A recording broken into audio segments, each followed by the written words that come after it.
Moi, je suis donc Nicolas Richard, je suis vice-président de France Nature Environnement, qui est la principale fédération d'associations de protection de la nature de France. Antoine Gatté, ici, en est le président. Et je représente FNE au CESE, Conseil économique, social et environnemental, qui regroupe la société civile organisée. En 2021, le Premier ministre de l'époque, M. Castex, avait saisi le CESE d'une question autour de l'acceptabilité des infrastructures de transition énergétique, c'est-à-dire à ce moment-là la question des éoliennes terrestres qui cristallisait un certain nombre de difficultés dans les territoires de développement. Et ils nous ont posé la question de savoir, à la société civile organisée, comment nous, on concevait cette difficulté, qu'est-ce qu'on en pensait, qu'est-ce qu'on préconisait pour contourner ces problèmes. Vous le savez tous, dès qu'on parle d'acceptabilité, c'est déjà en soi un terme compliqué à appréhender qui demande des définitions, et c'est un sujet qui territorialement peut être tendu. Mais par ricochet, et c'est comme ça qu'on va faire le lien avec cette journée, on est arrivé à se questionner sur les processus d'évaluation environnementale et de voir comment, finalement, des processus bien menés conceptuellement apportent des réponses à un certain nombre de questions qui sont bloquantes dans les territoires autour des projets. Ce qui nous a apparu au fur et à mesure des auditions et des déplacements dans les territoires, c'est que pour beaucoup de projets, en fait, ces projets sont considérés par les riverains comme des projets hors sol. On nous a parlé même d'économie coloniale, c'est-à-dire des projets qui ne sont pas territorialisés, qui ne sont pas inscrits en lien avec le territoire dans lequel ils s'installent, qui finalement font un peu le minimum syndical quand ils le font sur les questions environnementales, mais ne s'inscrivent pas dans un programme plus large auquel ils contribuent, qui est celui finalement effectivement de la transition énergétique, avec une finalité qui est de lutter contre le réchauffement climatique. Il y a une difficulté d'inscription de ces projets dans une planification territoriale qui elle-même ne s'inscrit pas dans une planification nationale. Et on s'est bien rendu compte que si on faisait, à l'instar de la logique finalement de l'évaluation environnementale, une démarche d'emboîtement d'échelle et des territoires logiques, on aurait un certain nombre de réponses. Quand autour, alors là aujourd'hui on a des commissaires enquêteurs, on va avoir des représentants de la CNDP, tout le monde sait que lors d'une concertation, la première question qui va être posée, c'est finalement celle de la légitimité du projet. La légitimité en termes techniques. Pourquoi une éolienne plutôt qu'un parc PV, plutôt qu'un barrage, plutôt qu'une centrale nucléaire ailleurs? Le porteur de projet ne va pas répondre à cette question. C'est une question qui doit être tranchée à un niveau supra, à un niveau national, qui a besoin d'une légitimité démocratique et une légitimité technique pour qu'on puisse apporter des éléments de réponse. Et de plus en plus, une légitimité économique. Enfin, je veux dire, il faut pouvoir argumenter, on peut le faire, hein, que certains choix sont largement plus chers que d'autres, mais il faut le justifier. On ne peut pas le cacher, en tout cas.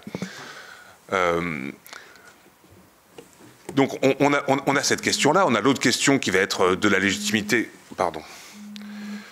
On va avoir une autre question qui va être de dire, OK, ce projet, pourquoi pas, mais demain, la transition énergétique, ce n'est pas un projet d'éolienne dans le territoire.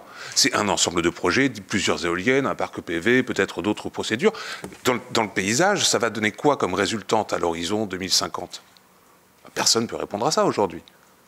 C'est quand même très embêtant, parce que si le premier projet est parfois peut-être plus facile à accepter, le deuxième, le troisième, ça va être plus compliqué. Or, ce qu'il faut bien faire, c'est l'ensemble des projets qui nous permettent d'atteindre la cible 2050.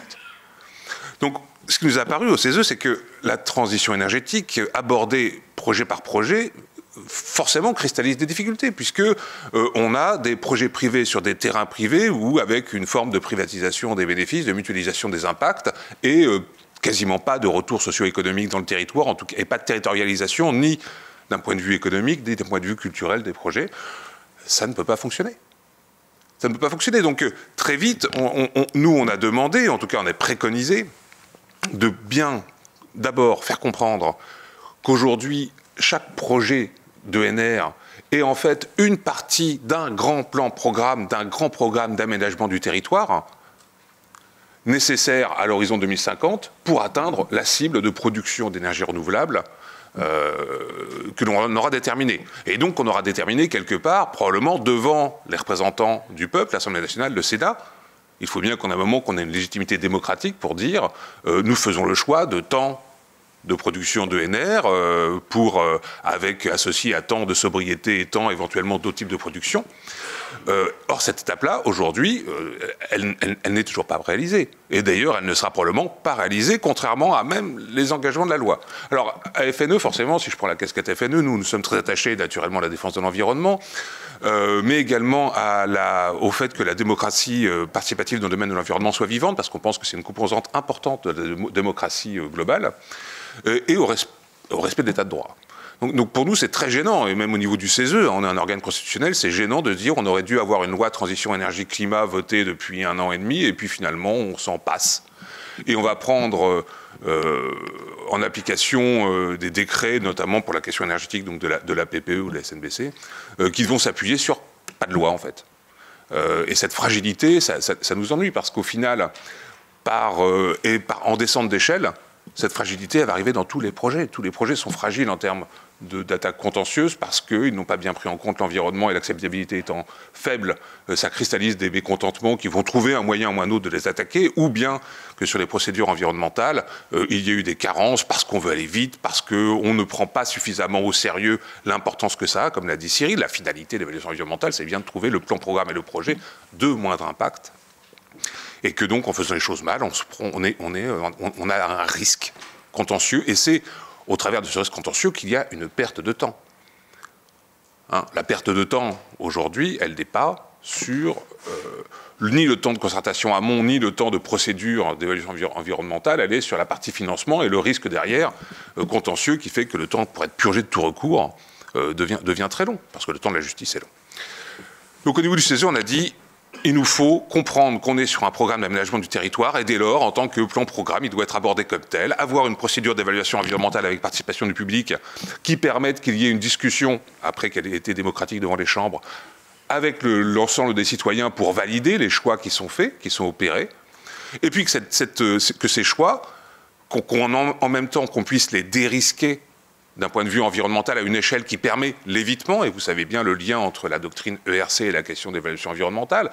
On ne peut éviter qu'au moment où on a une approche quand même qui est planificatrice à une large échelle, et qu'ensuite on puisse descendre en termes d'échelle dans les territoires, au travers d'une planification territorialisée qui viendrait se raccorder, parce qu'aujourd'hui on ne peut plus être dans l'époque du plan d'il y a 40 ans. Les régions ont des marges de manœuvre et doivent pouvoir les conserver et doivent avoir, pour les ENR en particulier, quelque chose qui corresponde à leur territoire, à leur climat, à leur culture, à leur capacité. Donc il faut une marge de manœuvre, mais néanmoins il faut bien qu'on ait derrière une territorialisation de la planification, dans lesquels ensuite les projets pourront s'inscrire. Donc ils auront cette légitimité. Il ne suffira pas qu'ils ne pourront pas juste brandir le fait de dire je suis ENR, donc je suis d'intérêt général, laissez-moi passer, ce qui se passe malheureusement beaucoup aujourd'hui. Ils pourront le justifier au travers des éléments planificateurs territoriaux qu'on aura vus au préalable, moyennant qu'on aura eu un dérisquage plus fin sur les questions environnementales, encore une fois. En France, nous, ce qui nous a désolé, ce qu'on a vu au travers de cette... Et on pense qu'en termes d'acceptabilité, ça va améliorer les discussions. Ça n'empêche pas qu'il faudra continuer à comprendre que ce programme d'aménagement du territoire, il vient interroger le contrat social implicite qui existe entre finalement les zones consommatrices d'énergie, c'est-à-dire les zones urbaines, et les zones aujourd'hui peu denses, qui sont soumises à ces nouveaux aménagements, et qui n'avaient rien demandé, et qui n'en ont pas besoin directement, en fait. Cette asymétrie, tant qu'on ne la prend pas en compte au terme d'une échelle territoriale qui permet de questionner le rapport de la métropole à la zone peu dense, eh bien ça sera difficile, a priori, d'accepter autrement que pour un grand geste de bonté par rapport aux communautés urbaines qui ne peuvent pas mettre d'éoliennes. Ce sera difficile de faire en sorte d'accepter ces projets. Hein. Il faut bien les inscrire, effectivement, dans un cadre plus large, territorial, qui est à minima celui d'Interco, du territoire, qui permet de voir la zone de consommation principale et les zones de production, parce qu'au final, ce programme d'aménagement de NR, c'est bien de rendre toutes les campagnes surproductrices pour alimenter les villes, demain.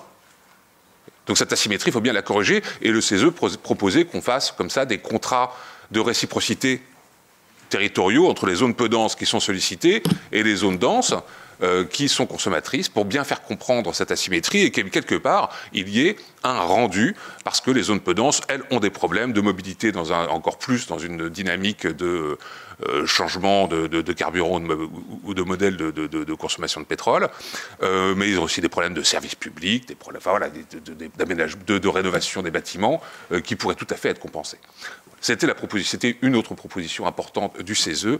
Et enfin, et la troisième dimension qui nous paraissait importante pour qu'à la fois la partie top-down de cette d'évaluation environnementale, plan-programme qui se déclinait en région, et que cette partie contrat territoriaux qui permet de la facilitation, il fallait aussi une concertation territoriale à la même échelle qui fasse comprendre que ces enjeux, ils sont partagés. Et qu'on ne peut pas aujourd'hui avoir juste une forme d'OPEP des ENR dans les campagnes, s'ils s'en rendaient compte. Hein, finalement, ils ont le pouvoir de l'énergie. Et pour l'instant, il y a une forme de crispation parce que ça choque les paysages, ça modifie les cultures. Mais néanmoins, en fait, ils ont un pouvoir important par rapport à la dimension énergétique vis-à-vis des collectivités demain qui, si on manque d'énergie, c'est elles qui seront dans le noir. C'est pas les campagnes qui sont dans le noir, ça sera les collectivités. Voilà. Donc on recommandait d'avoir quand même cette dimension de concertation, et la concertation, et on le verra un peu cet après-midi, est une dimension intrinsèquement liée à l'évaluation environnementale.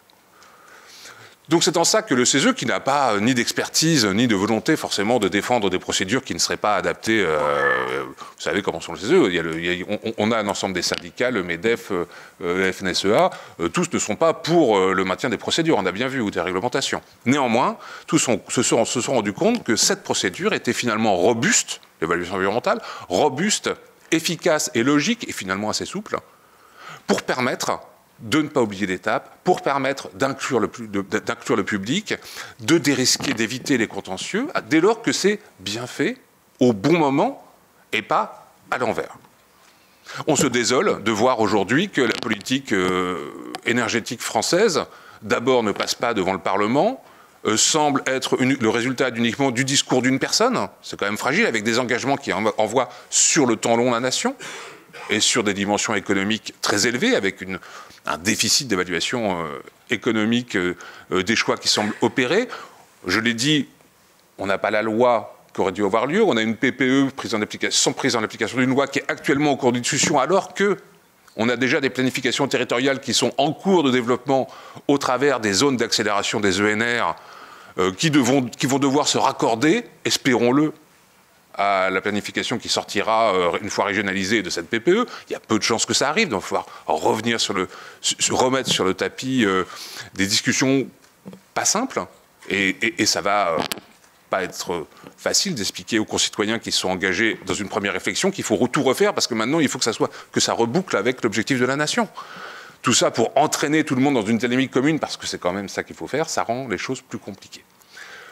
Voilà, donc je vais m'arrêter là, mais c'est un objet, c'est Charlotte qui disait ça, c'est un objet aujourd'hui d'abord sociologique de jeu d'acteur, l'évaluation environnementale, et c'est ça qui est intéressant, c'est certainement pas un objet purement technique, parce que finalement l'aspect technique c'est presque celui le plus simple. Hein.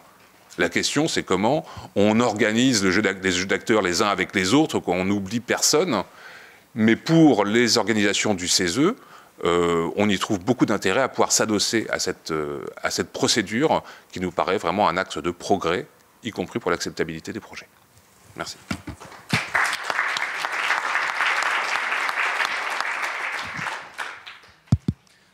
Merci beaucoup Nicolas. En parlant d'accélération, vous remarquerez que non seulement il a rattrapé le retard, mais il permet qu'on puisse prendre quelques questions, si tu en es d'accord, ou réactions.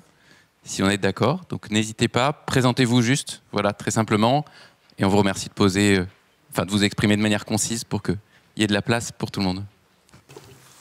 Après, peut-être plus qu'une question, c'est plutôt une remarque. Alors, on voit effectivement dans cette approche territoriale, donc Franck Spinelli, directeur général d'Ecosphère, et pour avoir été aussi élu sur une communauté de communes, alors ça ramène au principe de subsidiarité qui est intéressant, mais qui pose, et je l'ai souvent remarqué, un vrai problème de compétence en fait.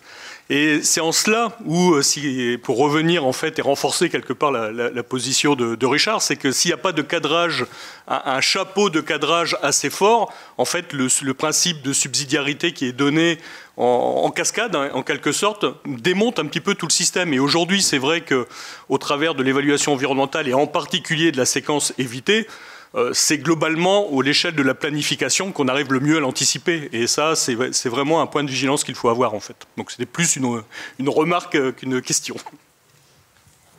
Merci beaucoup. Autre réaction?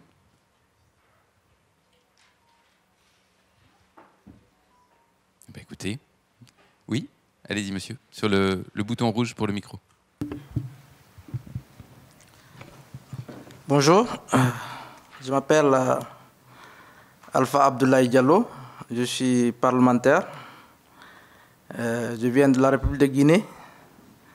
C'est ma première fois de participer au colloque de CIFE, mais j'avoue que j'ai trouvé un intérêt tout particulier parce que c'est un rendez-vous vraiment un réceptacle des données scientifiques sur l'évaluation environnementale. En ma qualité de président de la Commission des affaires économiques et de développement durable du Parlement guinéen, je voudrais réagir sur la présentation que je viens de suivre, en ce sens qu'aujourd'hui, la question des énergies renouvelables vraiment fait débat, parce que nous sommes dans une transition énergétique à laquelle tout le monde appelle. Mais si je prends la région de l'Afrique, aujourd'hui, plusieurs pays en Afrique n'ont pas accès à la technologie des énergies renouvelables. Même si nous sommes un des réservoirs par rapport aux matériaux critiques qui contribuent à la fabrication, disons, des batteries et tout le process par rapport aux énergies renouvelables. Mais la technologie aujourd'hui reste un défi dans ces pays. Et toujours est-il que par rapport à ces énergies renouvelables, nous parlons de déploiement territorial.